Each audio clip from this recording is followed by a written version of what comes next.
బద్వేల్ నియోజకవర్గంలో ఫ్యాన్ గాలే వీస్తుంది అన్నారు డాక్టర్ సుధా. పులివెందల్లో సీఎం జగన్కు ఏ విధంగా ఫాలోయింగ్ ఉందో బద్వేల్లో కూడా అదే విధంగా ఫాలోయింగ్ ఉందంటూ తెలిపారు. టీడీపీ, బీజేపీ, కాంగ్రెస్లకు చోటే లేదన్నారు డాక్టర్ సుధా. గోపవరంలో ఏర్పాటు చేస్తున్న పరిశ్రమ ద్వారా 2000 మంది వరకు ఉద్యోగ అవకాశాలు లభించాయని హర్షం వ్యక్తం చేశారు. మరోసారి ప్రభుత్వం అధికారంలోకి వస్తే మరిన్ని ఉద్యోగ అవకాశాలు వచ్చే ఛాన్స్ ఉందంటున్న ఎమ్మెల్యే డాక్టర్ దాసరి సుధాతో మా correspondent Susmitha face to face. బద్వేలి ఎమ్మెల్యే అభ్యర్థి డాక్టర్ సుధా ప్రస్తుతం మనతో ఉన్నారు. అయితే ఈసారి 2024 ఎన్నికైన తర్వాత బద్వేలిలో జరగబోయే అభివృద్ధి ఏమిటి, ఇప్పటివరకు కూడా చాలా వరకు గ్రామానికి కూడా సంక్షేమ పథకాలు అందుతున్నాయి. అలాగే ప్రతి నియోజకవర్గం కూడా ఎంతో అభివృద్ధి చెందుతున్న పరిస్థితులు మనం చూస్తున్నాం. అయితే ఈసారి అభివృద్ధికి సంబంధించి బద్వేల్లో ఏం జరగబోతుంది, ఇంకా ఏమేమి ఇండస్ట్రీస్ రాబోతున్నాయి, అంతేకాకుండా నిరుద్యోగానికి సంబంధించి ఏమైనా ఇక్కడ ఎంప్లాయ్మెంట్కి సంబంధించి ఇండస్ట్రీస్ ఏమైనా రాబోతున్నాయి ఒకసారి మాట్లాడించే ప్రయత్నం చేద్దాం. మేడం చెప్పండి, బద్వేలి నియోజకవర్గంలో కూడా మీరు ఇంటింటి ప్రచారం కూడా నిర్వహిస్తూ ఉన్నారు.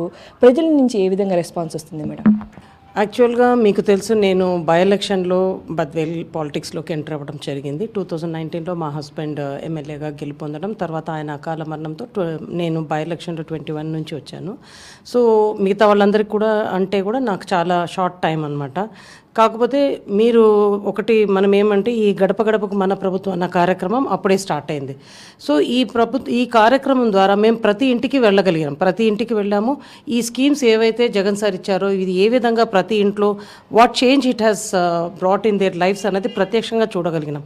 ఒక అమ్మఒడి కానీ, ఒక చేయూత కానీ, ఈ రుణమాఫీ కానీ, డెఫినెట్గా వాళ్ళకు ఒక ఆర్థిక స్వాతంత్రం, వాళ్ళకి పిల్లల చదువు విషయంలో కూడా ప్రతి విషయంలో కూడా వాళ్ళకు తోడ్పాటుగా ఉండటం అనేది వి కుడ్ సీ ఇట్. డెఫినెట్గా ఈ ఇంపాక్ట్ అయితే ప్రజల్లో ఉంది.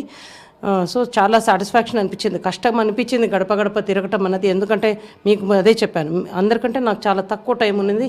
ఈ తక్కువ టైంలో కూడా నేను ఎలక్షన్ గెలిచినప్పటి నుంచి కూడా I had to be in the constituency every day ఇవి. బట్ దాని రిజల్ట్ ఈరోజు మేము చూడగలుగుతున్నాం. ఉప ఎన్నికల్లో కూడా భారీ మెజారిటీ గెలుపొందారు. మరి 2024 ఎన్నికల్లో ఏ విధంగా ఉండే అవకాశం కనిపిస్తుంది? అంటే కూటమి కూడా ఏర్పడింది, ఎంతో రాజకీయాలు చేస్తున్నారు, వివిధ కోణాల్లో కూడా బురద జల్లే ప్రయత్నం అయితే చేస్తున్నట్టు మనం చూస్తున్నాం. మీరు అబ్జర్వ్ చేస్తే 2021 బై ఎలక్షన్లో ఆ రోజు కూడా టీడీపీ మేము ఎలక్షన్లో మేము ప్రత్యక్షంగా ఉండటం లేదని చెప్పారు. ఆ రోజు బీజేపీ మాకు అపోజిషన్లో ఉన్నారు. కానీ దానికి మీరు తెలుసుకోవాల్సింది ఏంటంటే బద్వేల్లో ఎక్కడే కానీ బీజేపీకి లేదు అసలు. వాళ్ళు కనీసం వాళ్ళకి క్యాండిడేట్స్ లేరు. అండ్ ఎక్కడో తిరుపతి నుంచి వచ్చి ఆయనను క్యాండిడేట్ని పెట్టడం జరిగింది. ఈ టీడీపీ వాళ్ళే ఆ రోజు తెర వెనుకన వాళ్ళకి సపోర్ట్ చేసి ఆ రోజు ఏజెంట్స్గా ఉండటం కూడా అవన్నీ కూడా జరిగింది. ఈరోజు వాళ్ళు ఒక కూటమి ఏర్పడ్డారు. ఆ రోజు తెర వెనక చేసిందే ఈరోజు ప్రత్యక్షంగా కూటమి ఏర్పడి చేస్తున్నారు. పులివెందుల్లో సార్కి ఎంత ఫాలోయింగ్ ఉందో సేమ్ అంతే ఫాలోయింగ్ బద్వేల్లో కూడా ఉంది.